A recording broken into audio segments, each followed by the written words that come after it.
Hello friends, now in this video we will talk about blood. Let us start the point. Blood is a slightly alkaline fluid which has pH 7.4. Blood जो होता है वो slightly alkaline fluid होता है जिसका pH 7.4 होता है। तो हम लोग बचपन से पढ़ के आए हैं कि pH क्या होता है। तो अगर किसी भी चीज़ का pH न्यूट्रल कितने पे होता है तो 7 पे। किसी भी चीज़ का अगर pH 7 हो तो उसको बोलते हैं न्यूट्रल। अगर 7 से ज़्यादा हो तो बोलते हैं बेसिक और 7 से कम हो तो उसको बोलते हैं एसिडिक। क्या ज़्यादा क्या कम तो pH ज़्यादा और कम। तो यहाँ पे ब्लड का pH जो है 7.4 है तो 7 से थोड़ा सा ज़्यादा है, 0.4 ज़्यादा है तो इसलिए बोलते हैं स्लाइटली अल्कलाइन। स्लाइटली कहने का मतलब थोड़ा और अल्कलाइन मीन्स क्षारीय। बेसिक को भी क्षारीय बोलते हैं।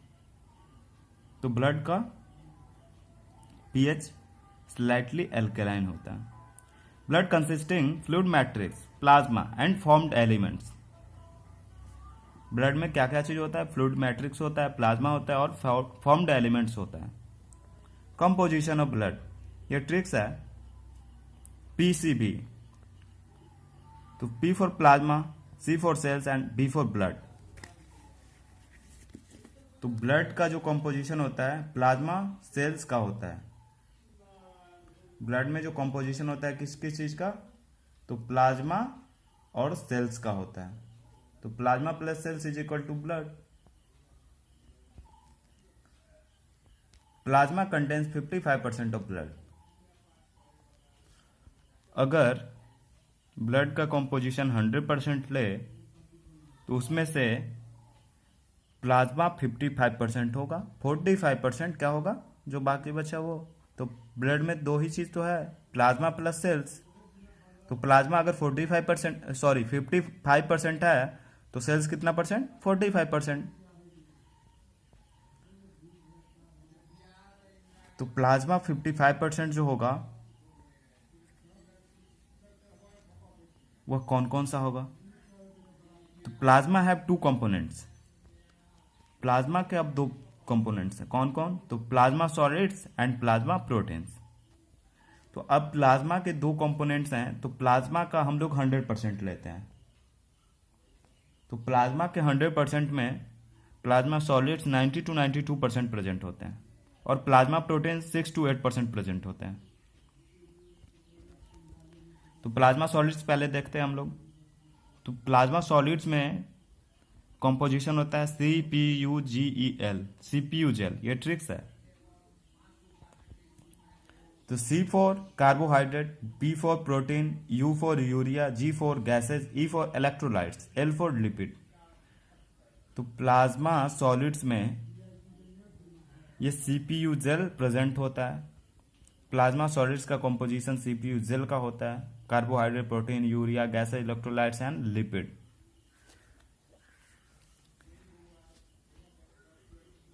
ब्लड में ग्लूकोज 80 to 120 mg पर 100 ml ऑफ ब्लड में फाउंड होता है।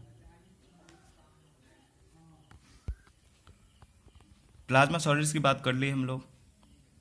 प्लाज्मा के 2 कंपोनेंट्स है, plasma solids and plasma proteins.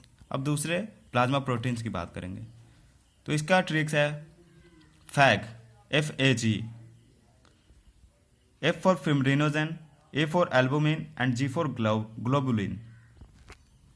तो फिब्रिनोजेन जो होता है 0.3% होता है, एल्बुमिन 4.7%, ग्लोबुलिन 2.3%। फिब्रिनोजेन का फंक्शन क्या है? तो ये ब्लड क्लॉटिंग में हेल्प करवाता है। ब्लड क्लॉटिंग बोले तो हम लोग का हाथ अगर कट जाता है तो वहां से ब्लड का रिलीज होता है।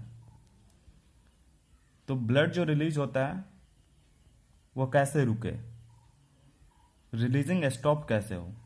तो अगर ब्लड में फिब्रिनोजेन होता है तो ऑटोमेटिकली 1 से 2 मिनट बाद ब्लड को क्लॉट कर देता है, रोक देता है। एल्बुमिन का क्या फंक्शन है? तो ये विस्कोसिटी को मेंटेन करता है। तो गाढ़ापन जो होता है ब्लड वो एल्बुमिन के कारण होता है। ऑस्मोटिक बैलेंस बना के रखता है एल्बुमिन। और ग्लोबुलिन का क्या फंक्शन है? तो ये इम्यूनिटी प्रोवाइड करवाता है। यह डिफेंस मैकेनिज्म का काम करता है। Plasma without clotting factors is called serum. अब क्लॉटिंग फैक्टर का प्लाज्मा में कौन सा फंक्शन करता है? तो फिब्रिनोजेन। मैंने अभी जस्ट बताया था कि ब्लड क्लॉटिंग में हेल्प करता है कौन? फिब्रिनोजेन। तो अगर ब्लड में अगर ब्लड में ये क्लॉटिंग फैक्टर प्रेजेंट न हो तो इसको बोलते हैं serum. Plasma without clotting factor हो तो उसको बोलते हैं सेरम। अब बात करेंगे फॉर्म्ड एलिमेंट्स या सेल्स के। तो ब्लड का कंपोजिशन जो था वह plasma plus cells is equal to blood. Plasma था और सेल्स था। तो प्लाज्मा की बात हम लोग कर लिए। प्लाज्मा में plasma solids and plasma proteins की। प्लाज्मा सॉलिड्स में CP, सेल और प्लाज्मा प्रोटीन्स में फैग। अब बात करेंगे फॉर्म्ड एलिमेंट्स सेल्स की। फॉर्म एलिमेंट्स क्यों बोलते हैं और सेल्स क्यों बोलते हैं ये भी बात करेंगे। तो they are 45% of total blood. मैंने स्टार्टिंग में बता दिया था कि PCB का जो कंपोजिशन होता है, ब्लड का कंपोजिशन जो होता है प्लाज्मा प्लस सेल्स का होता है या प्लाज्मा प्लस फॉर्म्ड एलिमेंट्स का होता है इज इक्वल टू ब्लड होता है। तो प्लाज्मा जो होते हैं ब्लड में 55% होते हैं और फॉर्म्ड एलिमेंट्स या सेल्स जो होते हैं 45% होते हैं। फॉर्म्ड एलिमेंट्स के 3 प्रकार हैं। 3 types of cells are present in blood. कौन कौन से? तो RBC जिसको इरिथ्रोसाइट्स भी बोलते हैं, रेड ब्लड सेल्स, या WBC और दूसरा WBC व्हाइट ब्लड सेल्स या ल्यूकोसाइट्स। तीसरा प्लेटलेट्स। ये फॉर्म्ड एलिमेंट्स का 3 कंपोनेंट्स है। तो ये सिंगल अगर जब बोलते हैं इनको तो हम लोग सेल्स बोलते हैं। RBC red blood cells, WBC white blood cells और प्लेटलेट्स। ये तीनों को सिंगल बोलते हैं तो सेल्स बोलते हैं। अगर कलेक्टिवली बोलते हैं तो इसको फॉर्म्ड एलिमेंट्स बोलते हैं। ये तीनों को एक साथ जब बोलेंगे तो वो फॉर्म्ड एलिमेंट्स होगा। अब बात करेंगे RBC का। रेड ब्लड सेल्स या इरिथ्रोसाइट्स भी इसी को बोलते हैं। इसका जो स्ट्रक्चर होता है, शेप होता है, वो बाइकनकेव डिस्क शेप्ड होता है। ये most abundant of all the cells in blood. सारे सेल्स होते हैं उसमें सबसे ज़्यादा पाया जाने वाला सेल्स RBC होता है। अगर मेल की बात करें, नर की बात करें तो उसमें 5 to 5.5 मिलियन नंबर RBC का नंबर होता है। मेल में 5 to 5.5 मिलियन RBC प्रेजेंट होता है। और number of RBC in female, अगर फीमेल में बात करें तो वो 4 to 4.5 मिलियन होता है। RBC का फॉर्मेशन कहाँ होता है? तो RBC का फॉर्मेशन रेड बोन मैरो में होता है। Formed in red bone marrow in the adults. RBC का फॉर्मेशन रेड बोन मैरो में होता है। RBC is divide of nucleus. RBC में न्यूक्लियस का प्रेजेंटेशन नहीं होता है। इट मीन्स कि न्यूक्लियस एब्सेंट होता है। RBC is red in colour due to iron containing complex protein called haemoglobin. RBC red colour में होता है। अगर RBC को हम लोग देखें तो वो लाल दिखाई देगा। क्यों? तो आयरन कंटेनिंग कॉम्प्लेक्स प्रोटीन उसमें होता है जिसको हेमोग्लोबिन बोलते हैं। तो रेड कलर में क्यों दिखता है? तो हेमोग्लोबिन के कारण दिखता है, जो कि आयरन कंटेनिंग पिगमेंट है या complex protein. A healthy woman has 12 to 16 grams of haemoglobin in every 100 ml of blood. अगर किसी स्वस्थ आदमी की बात करें तो 12 से 16 ग्राम हेमोग्लोबिन होता है प्रत्येक 100 ml ऑफ ब्लड में। Life span of RBC 120 days, 120 दिन RBC का लाइफ स्पैन होता है। RBC डिस्ट्रॉयड इन स्प्लेन, 120 दिन के बाद जो होता है ना, RBC अपने आप डिस्ट्रॉयड होने लगता है। कहाँ पे? तो स्प्लीन में। तो RBC का डिस्ट्रॉयड कहाँ पे होता है? स्प्लीन में। तो उसको बोलते हैं ग्रेवयार्ड ऑफ RBC। जहाँ पे RBC का डिस्ट्रॉयड होता है उसको बोलते हैं ग्रेवयार्ड ऑफ RBC। तो क्वेश्चन ऐसे भी पूछता है कि graveyard of RBC is called, तो क्या बोलेंगे? जहाँ पे आरबीसी का डिस्ट्रॉयड होता है, तो वो कौन सा जगह है, तो स्प्लीन। तो graveyard of RBC is called spleen. It has property of Rolex formation. अब आरबीसी के पास जो प्रॉपर्टी एक होता है, स्पेशल प्रॉपर्टी होता है, उसको क्या बोलते हैं, तो रोलेक्स फॉर्मेशन का। रोलेक्स फॉर्मेशन क्या होता है, तो जब हम लोग ब्लड को टेस्ट ट्यूब में लेते हैं तो वो collected in the form of coins, coins के रूप में वो जमा हो जाता है। रोलेक्स फॉर्मेशन उसी को बोलते हैं, जब हम टेस्ट ट्यूब में आरबीसी को लेते हैं तो वो कोइंस के रूप में जमा हो जाता है। फॉर्म्ड एलिमेंट्स या सेल्स का 3 टाइप्स था, आरबीसी, डब्ल्यूबीसी और प्लेटलेट्स। तो आरबीसी का हम लोग बात कर लिए, अब डब्ल्यूबीसी की बात करते हैं। तो डब्ल्यूबीसी बोले तो व्हाइट ब्लड सेल्स, ल्यूकोसाइट्स। तो यह colourless due to lack of haemoglobin. WBC जो होता है वो कलरलेस होता है। व्हाइट ब्लड सेल्स, नाम से ही पता है, white, white means colourless, white colour मतलब उजला उजला दिखाई देता है। तो यह इस पे कोई कलर नहीं, कलरफुल मतलब कि कोई अगर दूसरा कलर व्हाइट के अलावे तो वो कलरफुल है। तो यह कलरलेस होता है due to lack of haemoglobin. Colourless क्यों होता है, तो यहाँ पे हेमोग्लोबिन का एब्सेंट होता है, कमी होता है। डब्ल्यूबीसी में हेमोग्लोबिन का कमी होता है जिसके कारण ये कलरलेस होता है। आरबीसी में हेमोग्लोबिन प्रेजेंट होता है इसलिए वो रेड दिखाई देता है। Number of WBC in blood is 6000 to 8000 mm per cu. WBC जो होता है ब्लड में वो कितना होता है, 6000 से लेके 8000 mm per Q. 2 categories of WBC. और डब्ल्यूबीसी का 2 टाइप्स है, कौन कौन, तो ग्रेनुलोसाइट्स एंड अग्रेनुलोसाइट्स। अब पहले हम लोग ग्रेनुलोसाइट्स को देखते हैं। तो यहाँ ट्रिक्स फिर से लिखा हुआ है, G Ben, G for granulocytes, B for basophils, E for eosinophils and N for neutrophil.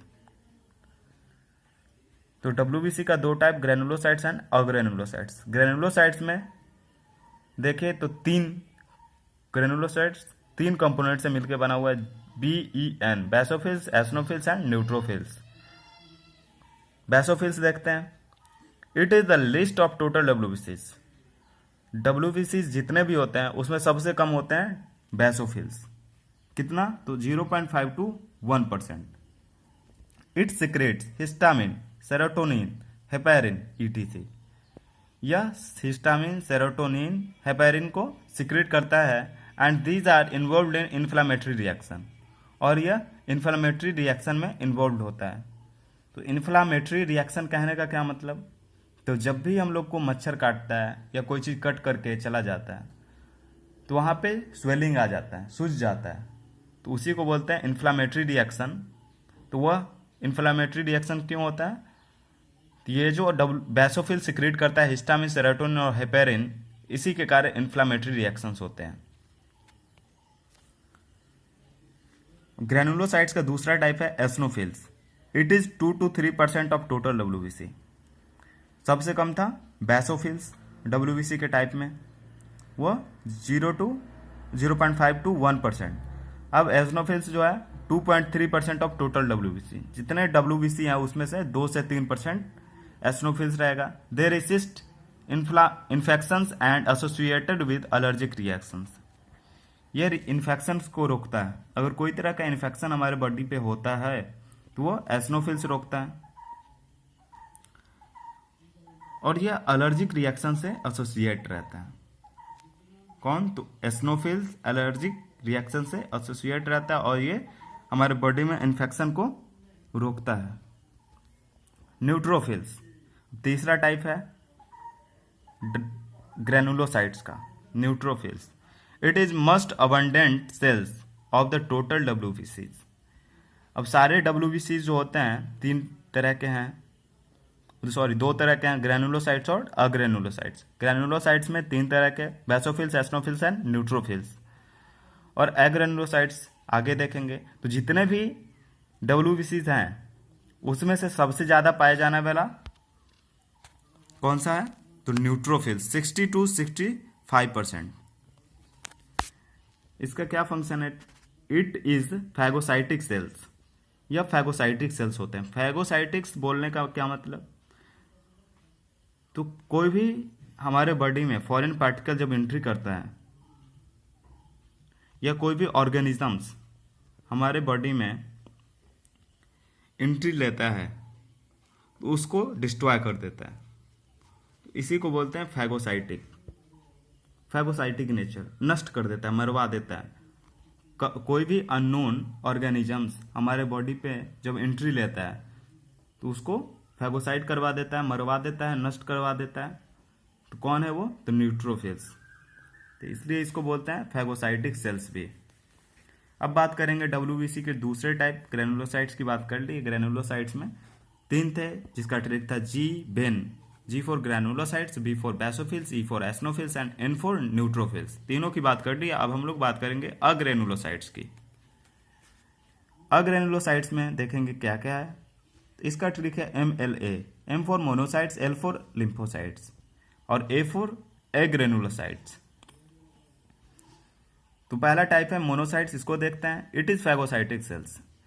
तो अभी जस्ट हम लोग बात किए थे न्यूट्रोफिल्स की, जो कि ग्रेनुलोसाइट्स का टाइप था। यह भी न्यूट्रोफिल जो भी था ये भी फैगोसाइटिक सेल था।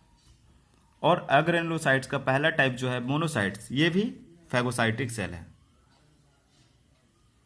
तो फैगोसाइटिक का मतलब मैंने पहले ही बताया था कि फॉरेन पार्टिकल जब भी बॉडी में एंट्री लेता है और उसको डिस्ट्रॉय करने का जो काम करता है उसी को बोलते हैं फैगोसाइटिक। नष्ट करवा देता है, मरवा देता है। तो वो कौन है, तो एग्रेनुलोसाइट्स का पहला टाइप मोनोसाइट्स, ये भी फैगोसाइटिक सेल का ही काम करता है। एग्रेनुलोसाइट्स का पहला टाइप कर लिए मोनोसाइट्स। अब दूसरा टाइप है लिम्फोसाइट्स। तो देखते हैं, it is 20 to 25% of WBCs। जितना WBC प्रेजेंट होता है उसमें 20 से 25% लिम्फोसाइट्स होता है। It is of 2 major types. Lymphocytes के 2 प्रकार होते हैं। कौन कौन, तो B lymphocytes and T lymphocytes. अब मैं एक बात बता दूं यहां पे कि बी लिम्फोसाइट्स और टी लिम्फोसाइट्स का ओरिजिनेशन बोन मैरो से होता है, लेकिन मैच्योरेशन जो होता है वो दोनों अलग अलग जगह पे होता है। बी लिम्फोसाइट और टी लिम्फोसाइट्स का ओरिजिन पॉइंट बोन मैरो ही होता है, लेकिन दोनों का मैच्योरेशन अलग अलग होता है। तो बोन मैरो, बी लिम्फोसाइट्स का मैच्योरेशन बोन मैरो में होता है और टी लिम्फोसाइट्स का थाइमस में होता है। Both B and T lymphocytes are responsible for immune response of the body। B lymphocytes और T lymphocytes दोनों जो है बॉडी में इम्यून रेस्पॉन्स का काम करता है। इम्यून रेस्पॉन्स कहने का मतलब कि हमारे इम्यूनिटी पावर को शो करता है। कौन, तो बी लिम्फोसाइट और टी लिम्फोसाइट्स। अब तीसरा WBC का टाइप है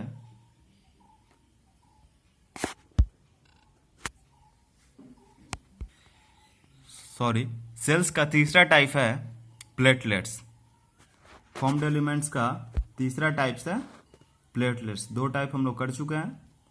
कौन कौन, तो RBC एंड WBC। अब तीसरा है प्लेटलेट्स, जिसको थ्रोम्बोसाइट्स भी बोलते हैं।